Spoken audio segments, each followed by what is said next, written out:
Usually when you decide to renovate a house, there's like a standard process, right? Yeah. You strip the old paint, you sand down the wood, maybe apply a fresh coat, and it's entirely predictable because, well, wood acts like wood. Right. But imagine if you walk into a house that recently survived a massive fire. The structural beams have been completely altered at a molecular level. Yeah. So if you try to take a heavy-duty sander to that charred wood, I mean, you aren't going to restore it. The material will just literally crumble under the friction. Exactly. Yeah. And, if you wouldn't take a sander to a fire-damaged beam, why on earth are wellness clinics firing high-intensity lasers at tissue that just survived pelvic radiation? Just huge It problem. really is. So, welcome to the deep dive. Today, we are taking a massive stack of clinical guidelines, systematic reviews, and FDA warnings to answer a really specific, highly sensitive, and honestly increasingly common medical question for you. Yeah. Is vaginal tightening or, rejuvenation, is it safe after a patient has undergone pelvic radiation therapy? Right. And this is a question that really sits right at the intersection of modern oncology, sexual health, and frankly, a very aggressive commercial wellness industry. Right. And to give you the absolute clearest picture possible today, we've pulled from a really wide range of robust medical sources. We're looking at clinical guidelines from the UK National Forum of Gynecological Oncology Nurses. We also have protocols from EBQ, which is a major cancer treatment resource. Yeah. Plus systematic Cochrane reviews and official safety communications straight from the FDA, and numerous gynecological studies. Our mission here is to cut straight through the marketing jargon that you might see online or at your local clinic and just get down to the actual medical reality. Because right now, I mean, you cannot look at a health blog without seeing advertisements for lasers and radiofrequency devices. They promise to effortlessly restore vaginal health, fix dryness, and just rejuvenate tissue. Yeah, it sounds like a magic wand. It does. But for cancer survivors whose tissues have been subjected to the intense environment of pelvic radiation, these heavily marketed quick fixes, they aren't just ineffective. As our sources clearly demonstrate, they carry disastrous biological consequences. Wow. Okay, so to understand why a basic, 15-minute clinic treatment could be so dangerous, we kind of have to look at the battlefield itself. We need to visualize what radiation actually does to the pelvic floor. Right. And the sources describe radiation entry to the vagina as a two-phase process. There's an acute phase followed by a chronic phase. So what exactly is the immediate acute impact when someone is undergoing, say, external beam radiation or internal brachytherapy? So during that acute phase, the radiation is actively doing its job, right? It's destroying cancer cells. But it just cannot completely spare the healthy epithelial cells that line the vagina. It's collateral damage. Exactly. The immediate collateral damage involves severe mucosal inflammation, ulceration, and widespread cell death. The tissue becomes incredibly raw and denuded. Denuded meaning? Meaning the protective surface layer is essentially stripped completely away. Oh, wow. So the body's first line of defense is just gone. Gone. But it's the chronic phase that our sources really highlight as the main driver for long-term complications, right? Like, once that acute inflammation actually settles down, the tissue doesn't just bounce back to normal. No, it doesn't. And that's the key here. The radiation permanently damages the microvasculature, so the tiny blood vessels in the area. Which leads to ischemia. Right, ischemia. It's a chronic reduction in blood supply. And without a robust blood supply bringing oxygen and nutrients, you see a profound loss of elastin. Elastin is the protein that literally gives tissue its ability to stretch. So it loses its stretchiness. Exactly. And in place of that healthy, stretchy tissue, the body deposits dense collagen instead. This results in heavy scarring and what the clinical literature calls circumferential fibrosis. Circumferential meaning it forms a rigid ring. So the scar tissue essentially wraps entirely around the vaginal canal, tightening like a band. And the sources also mention adhesions, right? Where the raw, denuded walls of the vagina can literally stick together and fuse. Yeah, they literally fuse. Which brings us to the defining medical condition of this entire post-radiation landscape, which is vaginal stenosis. Okay, wait, I have to push back on something here.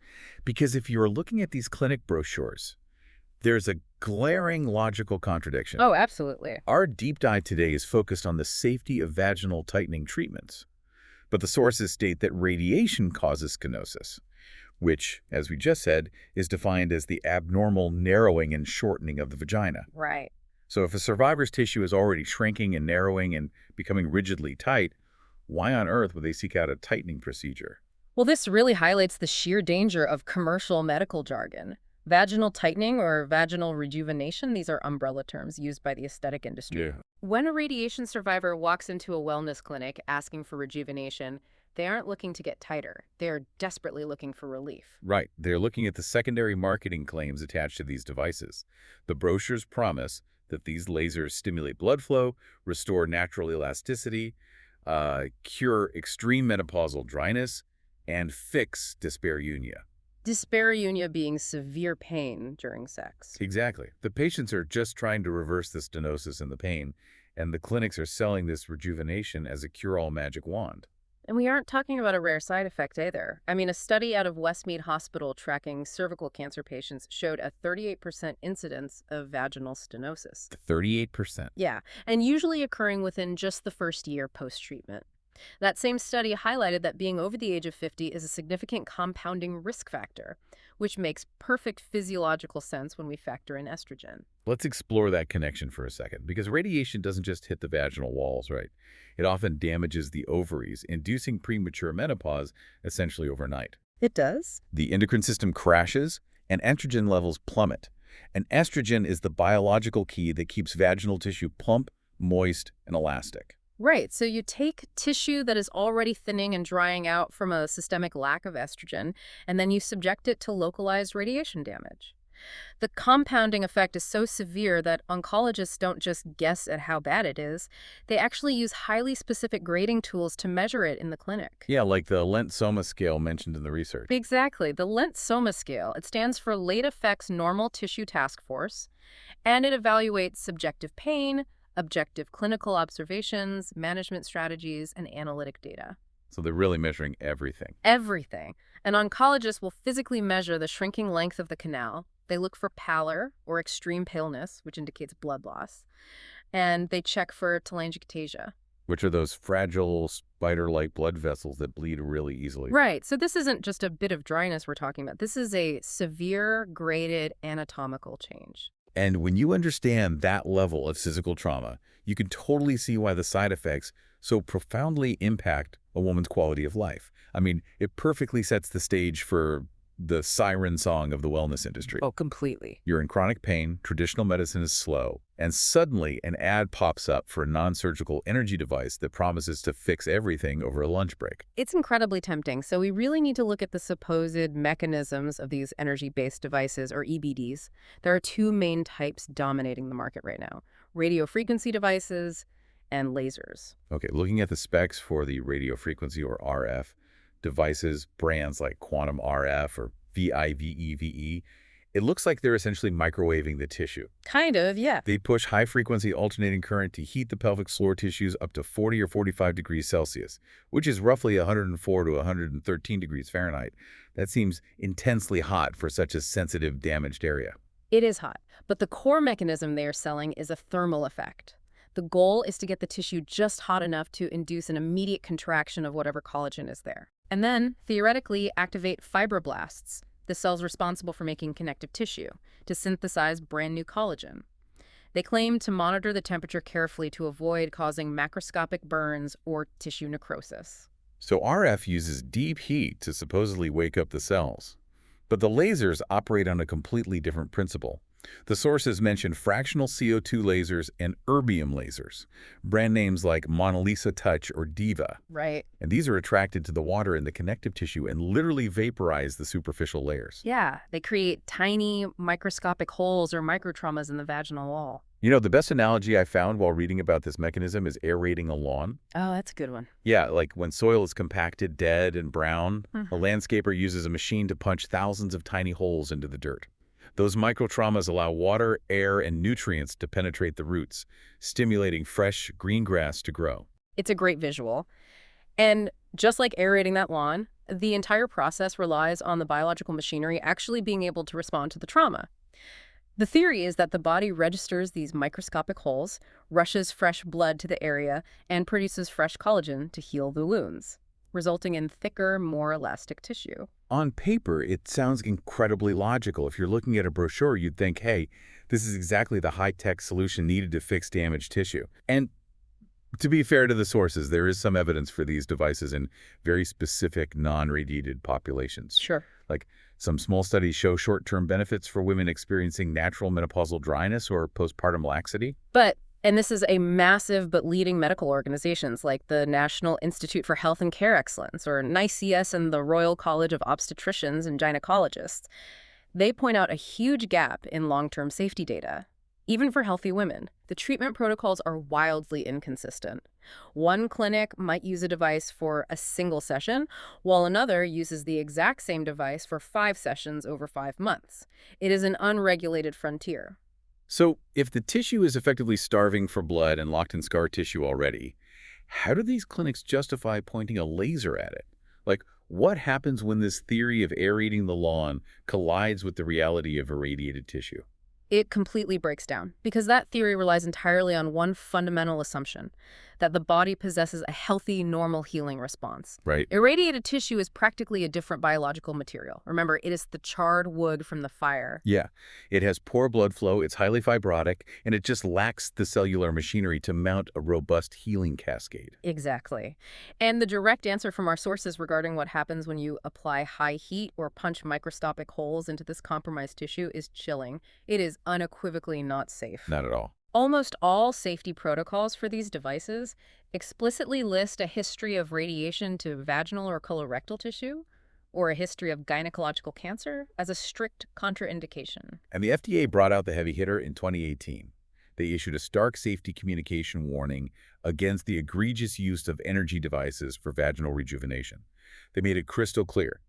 These devices are only approved for treating precancerous or cancerous lesions. That's it. They're absolutely not approved for cosmetic symptom relief or functional rejuvenation. And the clinical data backs up their concern with just devastating outcomes. Applying intense heat to tissue that cannot heal doesn't trigger regeneration. It causes profound anatomical destruction. Right. To really anchor this medical risk for you, I want to share a couple of tangible, shocking case studies from the NICE overview that we reviewed. This illustrates exactly why the FDA stepped in. Please do. Case number 1 involves a 65-year-old breast cancer survivor. She presented with vaginal dryness and moderate stenosis and underwent 3 fractional CO2 laser treatments. So the lawn aeration approach. Exactly.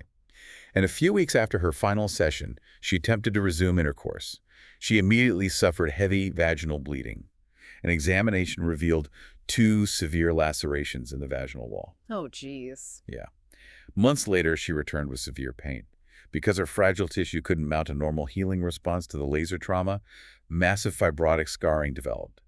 Her vaginal canal foreshortened to just 2.5 centimeters. A normal vaginal canal is typically around 7 to 10 centimeters deep. That's horrifying. And case number 2 is equally alarming. A 68-year-old woman completed 3 courses of laser treatment for dryness and coital pain. But instead of healing, her pain worsened. What happened? On examination, doctors found that a crescent-shaped fibrous band had formed mid-vagina. The laser literally caused a thick band of scar tissue to grow straight across the canal, creating a partial obstruction and a stricture. Wow. If we connect the dots back to the pathophysiology we talked about earlier, it's clear why this happens. You are taking tissue that is already scarred, fragile, and starving for oxygen. When you apply high-intensity lasers, or 45 degrees Celsius heat, you aren't causing a healthy bounce back of collagen, you're causing severe burns. Right. Instead of regenerating, the tissue blisters and scars further. One of the most severe risks highlighted in the literature is the development of a fistula. A fistula is an abnormal connection or hole that forms between 2 organs that shouldn't be connected. Or like a hole forming between the bowel and the vagina, or the bladder and the vagina. Exactly. And you might be wondering how a laser causes that. But if you burn through the weakened, thinned-out, irradiated wall of the vagina, you can literally compromise the barrier to the adjacent organs. The impact on a patient's quality of life is just catastrophic. It really is. So if high-tech lasers and radiofrequency devices are completely off the table for radiation survivors, we arrive at the interventions that are perhaps unglamorous, but critically safe and backed by evidence. All right, there has to be something. There is. The absolute standard of care across global guidelines, including AFEQ and the International Clinical Guideline Group, is the use of vaginal dilators. Okay, so vaginal dilators. These are graduated cylinders, usually made of smooth plastic or medical-grade silicone. And the mechanism of action is just gentle mechanical stretching. Yes. By physically separating the tissue, Regular use of a dilator prevents those denuded walls from cementing into permanent scar tissue, helping maintain the elasticity and length of the canal. But there has been a massive paradigm shift in the medical advice regarding when to actually use them. And this is driven by the systematic Cochrane reviews we looked at. Historically, the medical community instructed women to start dilating during their radiation treatments. Which honestly seems counterintuitive. I mean, why would oncologists tell patients to insert a plastic cylinder into actively ulcerating raw tissue? Well, the historical logic was based on fear of the stenosis. Doctors thought, hey, if the tissue's going to shrink and fuse, we have to keep it propped open from day one. But the Cochrane data reveal that this approach was biologically flawed. Because the review showed that actively stretching inflamed, actively irradiated tissue actually creates microscopic fissures. You're ripping the fragile tissue. Yeah, exactly. And the body perceives these micro tears as new injuries and floods the area with more dense collagen to repair them. By trying to prevent the scarring, they were effectively accelerating the stenosis. That realization changed global guidelines. The modern evidence-based protocol is to wait. You must allow the acute inflammatory response to settle. The current best practice is to commence dilation therapy about 2 to 4 weeks after the completion of radiotherapy, once the mucosa has basically healed over. So timing is everything. And the current recommended protocol is to use the dilator 3 times a week for 5 to 10 minutes per session. Plus, this isn't a quick fix you do for a month. You have to continue this practice for 6 to 24 months to slowly remodel the scar tissue. Yeah, it's a commitment. And our sources also stress that this isn't just about mechanically separating tissue. You cannot just hand a patient a dilator and send them home. It requires a holistic, multidisciplinary approach. Right. Pelvic floor physical therapy is mentioned extensively in the sources. A specialized physical therapist helps release the muscle guarding and tension that naturally accompanies severe pelvic pain. They use manual techniques to coax better blood flow back into the area. The guidelines also specify the absolute need for copious lubrication, but strictly water-based or silicone-based lubricants? No oils. No. Oil-based products must be avoided because they can actually degrade the silicone of the dilators and irritate the sensitive tissue. Right. You also have regular use of non-hormonal vaginal moisturizers, Sure. particularly those containing hyaluronic acid, which acts like a sponge to pull water into the tissue and keep it hydrated. Very important. And finally, if medically cleared by the patient's oncologist, to ensure it doesn't interfere with their specific cancer type topical, low-dose local estrogens can be incredibly effective at restoring the health of the epithelial lining. Looking at this entire landscape, the contrast is just profound. Rebuilding tissue health after a battle with cancer isn't a quick laser session on a Tuesday afternoon. No, not at all. It is a slow, methodical, often deeply frustrating process of physical rehabilitation that requires immense patience and specialized medical support. There are simply no safe shortcuts when dealing with radiation-induced cellular damage. Yeah, that makes sense. So, to summarize the deep dive for you today, pelvic radiation fundamentally damages the cellular structure and blood supply of vaginal tissue, leading to a high risk of severe stenosis. And while energy-based rejuvenation devices sound like a logical modern cure, applying intense heat or lasers to irradiated tissue is incredibly dangerous. It carries unacceptably high risks of severe scarring, severe lacerations, and fistulas. Safe recovery relies on a dedicated long-term regimen of guided dilator therapy, pelvic physical therapy, and appropriate moisturizers. And, this raises a deeply troubling question that I think we need to leave you with today. Cancer treatments are objectively better than ever, and women are living for decades after receiving pelvic radiation. Thank goodness. Yes. But the fact that there is a booming market for... Wow. That is definitely something to think about. Until next time, thanks for joining us on The Deep Dive.